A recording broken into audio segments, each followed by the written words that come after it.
فتح مکہ کے بعد مکہ کو فتح ہوئے ابھی ایک ہی دن گزرا تھا۔ خدا کے رسول صلی اللہ علیہ وآلہ وسلم بڑے جذبے کے ساتھ بیت اللہ کا طواف کر رہے تھے۔ فضالہ بن عمیر نے آپ کو دیکھا کہ بڑے انہماک اور دل بستگی کے ساتھ آپ طواف کر رہے ہیں۔ اسے شیطان نے اکسایا اور وہ آپ کو توبہ توبہ قتل کرنے کے ناپاک ارادے سے آپ کی طرف چل دیا۔ جب وہ نبی صلی اللہ علیہ وآلہ وسلم کے قریب پہنچا تو آپ صلی اللہ علیہ وآلہ وسلم متوجہ ہوئے اور پوچھا، کیا فضالہ تم آ رہے ہو؟ جی ہاں، میں فضالہ ہوں۔ بتاؤ کس ارادے سے آئے ہو؟ رسول اللہ صلی اللہ علیہ وآلہ وسلم نے فرمایا، جی کوئی خاص ارادہ نہیں، بس اللہ اللہ کر رہا ہوں۔ فضالہ نے کہا۔ رسول اللہ صلی اللہ علیہ وآلہ وسلم فضالہ کا یہ جواب سن کر مسکرا دیے اور فرمایا، فضالہ تم تو کسی اور ارادے سے آئے ہو۔ فضالہ حیرت زدہ رہ گیا۔ آپ نے نہایت شفقت کے ساتھ کہا، فضالہ تم اپنے رب سے اپنے لیے معافی مانگو۔ اور آپ نے اس کے سینے پر اپنا دایاں ہاتھ رکھ دیا۔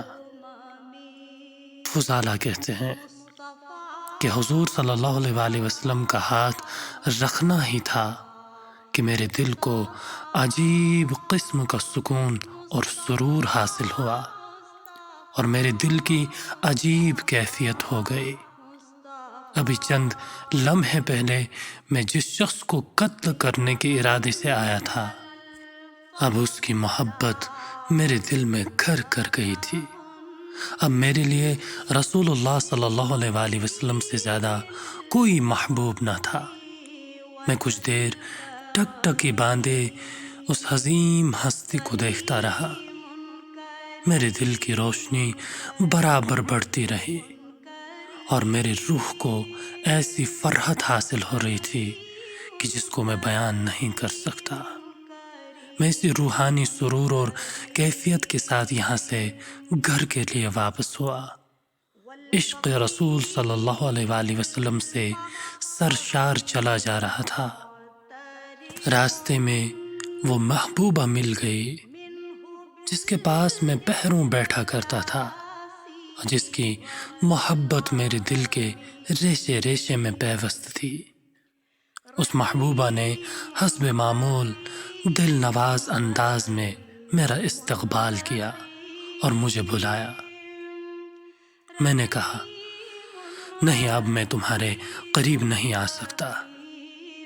میں نے اپنا ہاتھ محمد کے ہاتھ میں دے دیا ہے۔ اب ان کی محبت کے ساتھ کوئی دوسری محبت جمع نہیں ہو سکتی۔ فتح مکہ کے موقع پر مکہ کے بہت سے سردار اور ممتاز لوگ اسلام لے آئے تھے، مگر ابھی تک ان کے دل پوری طرح اسلام کے لیے کھلے نہ تھے۔ ابھی تک ان کے ایمان میں کچھ کمزوری تھی اور ضرورت تھی کہ ان کی دلجوئی کی جائے تاکہ ان کے یقین میں پختگی آئے اور ان کو شرح صدر کی دولت نصیب ہو۔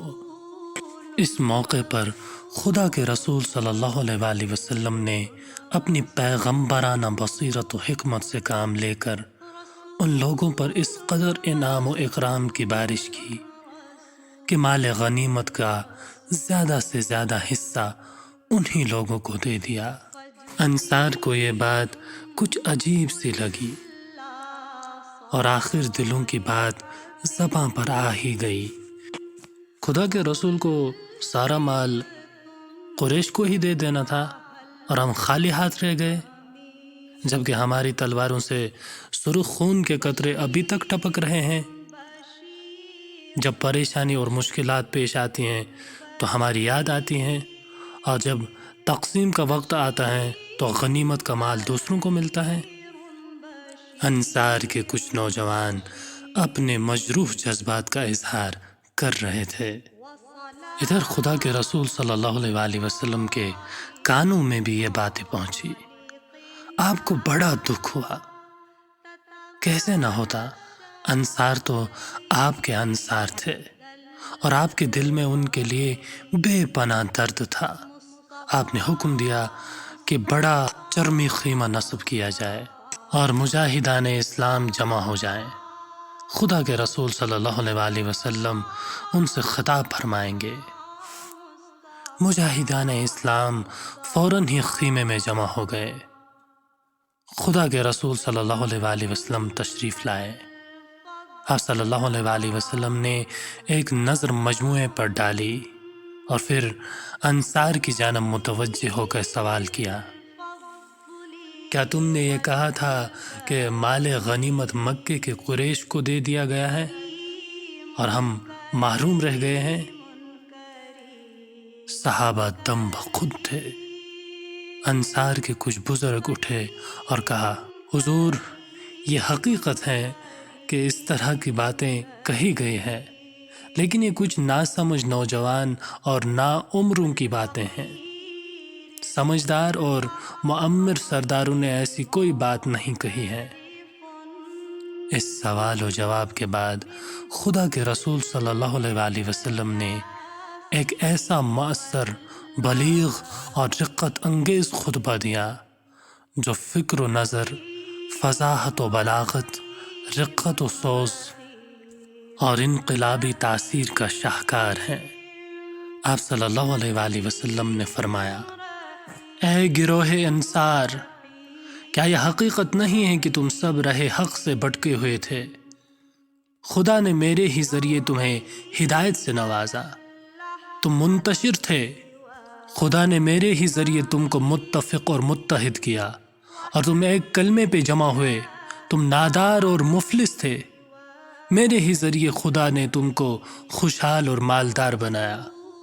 آپ صلی اللہ علیہ وآلہ وسلم جوش و جذبے میں کہے جا رہے تھے اور انصار دل کی گہرائیوں سے کہتے جا رہے تھے، خدا کے رسول صلی اللہ علیہ وآلہ وسلم کا ہم پر بڑا احسان ہے۔